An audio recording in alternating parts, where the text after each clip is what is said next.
regreso, gracias por continuar con nosotros. Mire, este 1 de diciembre se cumplieron 2 años en el poder del presidente Andrés Manuel López Obrador, marcados por la pandemia, por la lucha contra la corrupción y la crítica de sus adversarios ante lo que él llama la 4T. Nuestro compañero Edgar Olivares nos da la opinión al respecto. Adelante, Edgar, te saludamos con mucho gusto. Hola, ¿qué tal, Ceci? Me da mucho gusto saludarte, al igual que a toda la audiencia de Señal Global. Bueno, pues tuvimos la oportunidad de ver y de revisar el discurso que dio el presidente de México, Andrés Manuel López Obrador, con motivo de sus 2 años, sus 2 primeros años de gobierno en la administración pública federal. Es el primer tercio del sexenio de Andrés Manuel López Obrador, quien ganó de manera contundente en las elecciones de 2018, representando a Movimiento de Regeneración Nacional Morena. Algunas conclusiones acerca de lo que fue este mensaje con motivo de este segundo aniversario de que arrancó su gobierno. Me llama mucho la atención que comenta López Obrador, por una parte, que se han cumplido el 97% de los compromisos que hizo en el Zócalo capitalino el primer día de su gobierno, el 1 de diciembre de 2018, pero a la vez dice que la transformación está en este momento en un tema de cimientos, es decir, que se están colocando las bases de la transformación. Me parece que en este gobierno no hemos visto, Ceci, amigos del auditorio, un tema de grandes escándalos de corrupción, como lo vimos en la administración pasada con temas como la estafa maestra o el caso de Brecht. Sin embargo, eso no quiere decir que no haya temas de corrupción en el actual gobierno federal. Se cuestiona sobre todo mucho el tema de cómo se entregan los recursos, es decir, sobre todo para temas de obras y la falta de licitaciones o de transparencia. Está el caso de personajes polémicos como Manuel Bartlett, como el propio hermano del presidente López Obrador, Pío López Obrador, que apareció en un video escándalo recibiendo dinero por parte de un alto funcionario del gobierno de Chiapas durante la administración de Manuel Velasco, y otros temas de corrupción que han salpicado a la 4T. Sin duda, el tema de salud es muy interesante de analizar. Si bien se reforzaron varios temas de reconversión hospitalaria para enfrentar el COVID-19, lo que se le ha criticado muy fuerte al presidente López Obrador es que no ponga el ejemplo, sobre todo en el uso de cubrebocas, o que defienda a quienes no utilizan el cubrebocas, como el caso de Fernández Noroña, que, bueno, pues estuvo en esta sesión del Instituto Nacional Electoral sin cubrebocas. También en el caso de Hugo López-Gatell, que no utiliza el cubrebocas en su conferencia de prensa, pero que ha argumentado que su uso no es tan eficaz como se cree. Sin embargo, pues es lo mínimo que la población debe hacer, utilizar el cubrebocas para enfrentar esta pandemia. Sin embargo, también en descargo un poco de la estrategia del gobierno federal, me parece que no todo es culpa del gobierno federal. El hecho de que haya más de 100,000 muertos, más de 1 millón de contagiados, no todo se lo podemos cargar al gobierno federal, porque hay una corresponsabilidad de gobiernos locales, y también hay una gran corresponsabilidad de la propia población civil.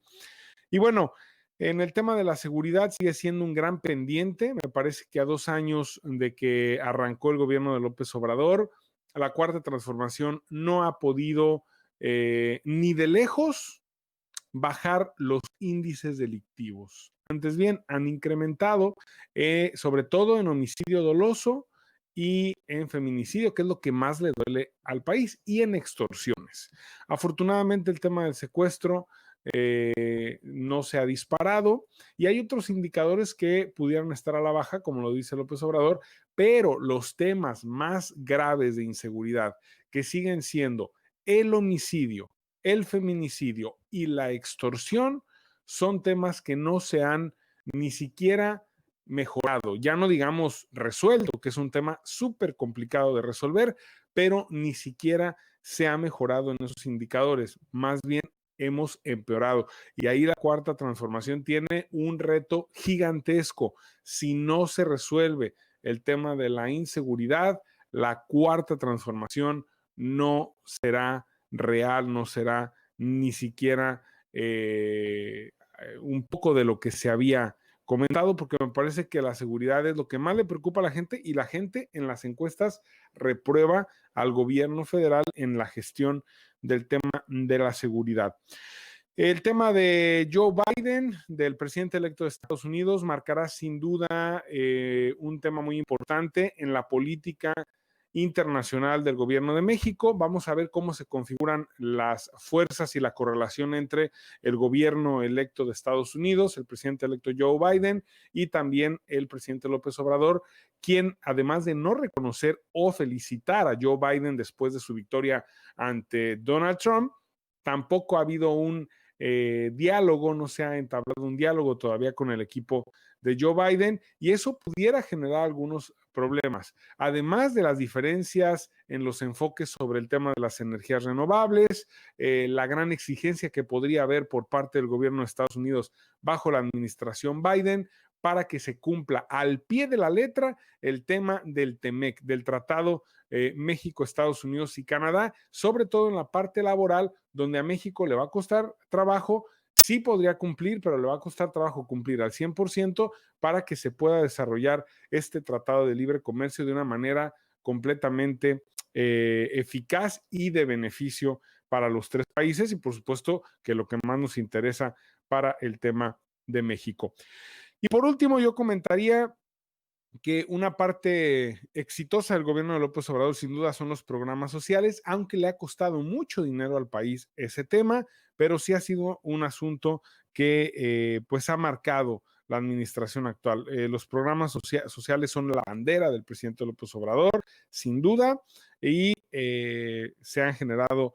muchos recursos para este tema. Sin duda, eso nos lleva al otro gran tema, que es la percepción de los ciudadanos de que el presidente López Obrador es el mejor en el cargo, al menos en un 58, 60, hasta 65%, según las últimas encuestas de opinión sobre la popularidad del presidente, aunque él dice todavía con un tufo de soberbia que tiene 71% de popularidad. Estos estudios lo que señalan, estos estudios de opinión, es que tiene en promedio 60% de aprobación el presidente López Obrador, que es muy alto, pero que ha habido otros presidentes que en 2 años también tienen muy buena aprobación. Por ejemplo, en los 2 primeros años de gobierno, Carlos Salinas de Gortari tenía 67%, en el caso de Felipe Calderón tenía 61%.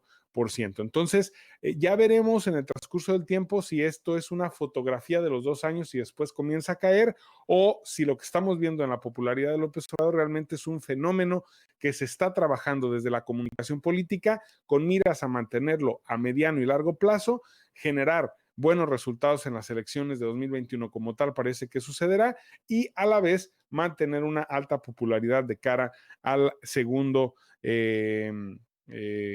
a la segunda parte de su administración, al segundo tiempo, digamos, del sexenio del presidente Andrés Manuel López Obrador. En resumen, un presidente que maneja mucho el tema del discurso, mucho la comunicación política y mucho la propaganda, pero que todavía hay muchos pendientes y se requieren muchos resultados para que su discurso, para que su propaganda y su estrategia de comunicación tenga un sustento en la realidad de resultados y no se caiga de repente a pedazos toda esa imagen que están construyendo desde las mañaneras y desde la constante generación de ideas y también la constante generación de división, también hay que decirlo, y de discursos muy dirigidos a un sector de la población. Es mi comentario esta mañana, Ceci. Muchas gracias, un abrazo para ti y para todos los compañeros de Señal Global. Pásenla muy bien. Igual para ti, Edgar, muchísimas gracias por tu colaboración y también muchísimas